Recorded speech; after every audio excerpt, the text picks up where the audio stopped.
common cherry tomato. The crowd is laughing until they see the status window.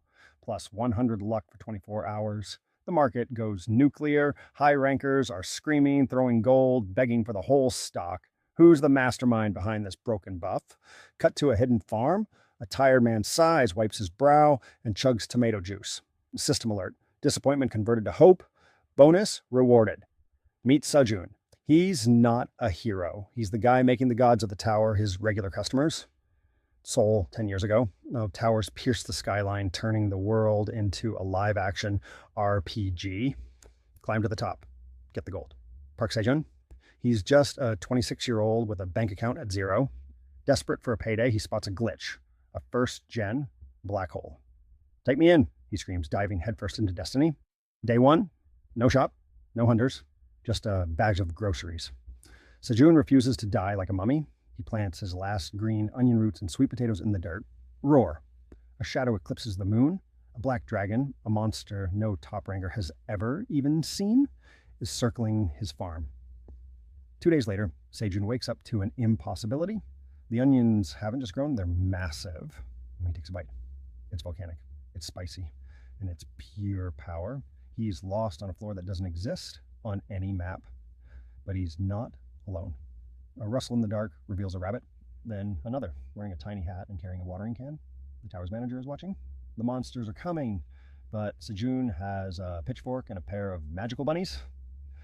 The survival diary of the tower's greatest farmer starts now. Sejun Park stares at his new roommates, a pair of rabbits harvesting green onions with mechanical precision. How did my life turn into a fever dream? He mutters. When he questions their presence, the rabbits hit him with a power move, wide, shimmering eyes and adorable squeaks. Defeated by their cuteness, Sejun, okay, but nothing's free. You have to help with the farm. Usually, monsters are terrifying, but these tiny terrors just rub their soft faces against his legs, holding him hostage by fluff. As the white rabbit works, Sejun watches in awe. She pulls high-tier farming tools from thin air, leaving him jealous of her equipment compared to his DIY junk. She finishes the patch instantly. No weeds, no bugs, just massive, magical onions. Sejun gives a thumbs up. You passed the vibe check. While the rabbit celebrates by weaving a cottage-core flower wreath for their burrow, Sejun realizes the cave finally feels like a home. Exhaustion eventually hits, and Sejun naps on dried stalks. He's jolted awake by a searing heat on his back. A plastic water bottle has acted as a magnifying glass, focusing sunlight into a burning beam. Seeing an opportunity, Sejun frantically feeds the spark. Please start a fire, he begs. When the leaves ignite, he's ecstatic. He roasts a green onion over the flames, peeling the charred skin to reveal a steaming core. One bite, and his brain short-circuits from the sweetness. It's like a wild green horse running in a wide field, he shouts, finally enjoying a cooked meal. Life on the farm becomes a grind. Sejun harvests cherry tomatoes and sweet potatoes, finding peace in the labor. At the pond, a massive fish suddenly leaps out, drawn to his torchlight. He realizes he's been trapped for 61 days, marking the cave wall while watching the rabbits tend to a new batch of fluffy babies. But the peace ends with the blue moon. Camouflaged in onion leaves, Sejun hides as the ground trembles. A colossal bear with jagged tusks and blood-red fur, the Crimson Bear, looms over the camp. Sejun tries to retreat, but his bag shifts. Thump, thump. A plastic bottle and tomatoes roll across the stone floor. The bear's head whips around, its predatory eyes locking onto him. Sejun, lets out a panicked cry as the monster lunges, its roar echoing through the dark cave. Sejun Park's morning starts not with coffee, but with a flying bunny kick to the face. Splat.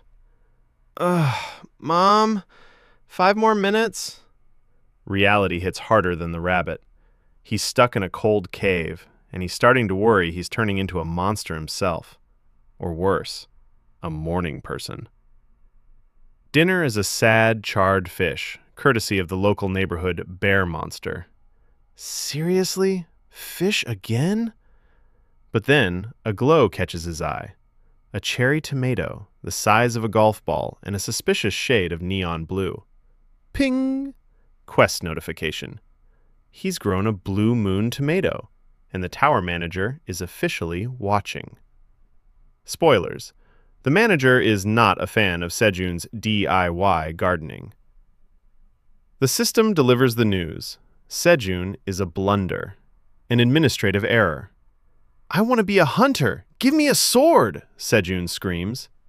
The system responds with a literal fanfare. Ta-da! You are now a tower farmer. Rank F. A farmer? My only talent is being ordinary! The status window doesn't care. Level 1, job, farmer. Skill, none. It's the ultimate thanks, I hate it moment. Sejun hallucinates a late-night talk show where he's the star guest. "So, Sejun, what's your job?" In his head, he's a legend. In reality, he's holding a magical SSS-grade tomato that smells like fireworks. Suddenly, a new quest drops. Requirement: give the manager the blue tomato. Reward: a skill. Penalty: literal death. Okay, take the fruit. Just don't kill me.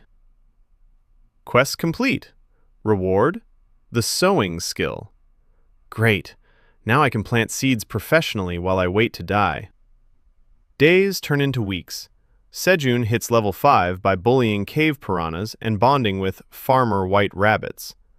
These aren't combat pets, they're fluffy little field hands in straw hats.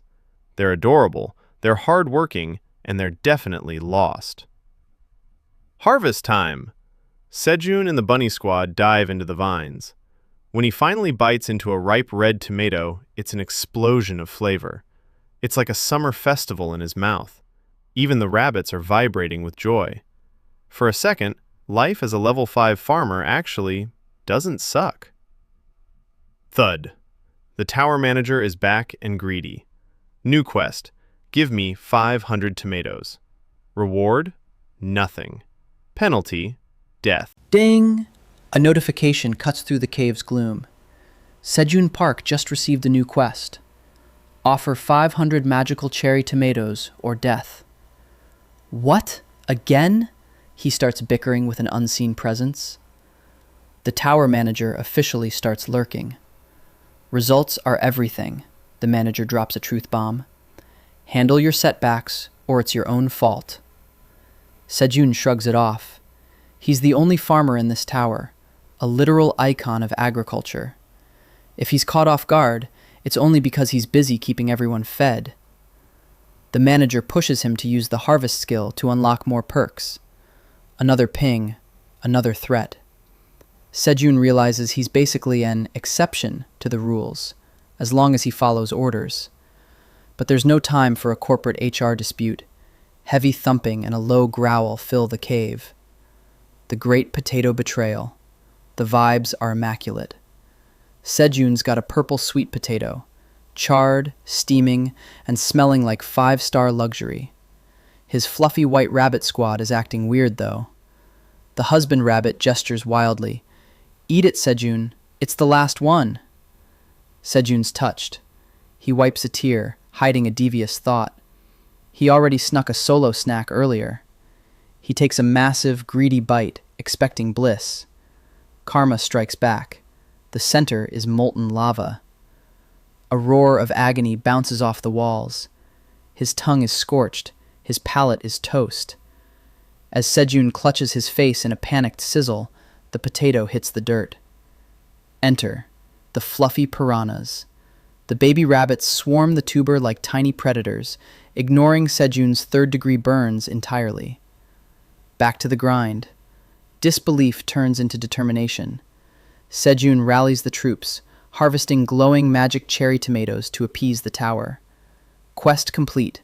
The seed store finally unlocks. The rabbits erupt in a PYA chorus demanding carrots. 1,000 seeds later, Sejun is 0.1 coins poorer, but 1 seed shop mileage point richer. A fancy red pouch pops into existence, looking way more expensive than the actual seeds. With a purple-stingered bee watching his every move, the tower's favorite farmer grips his tools. The seeds are registered. The soil is ready. Let's get to planting.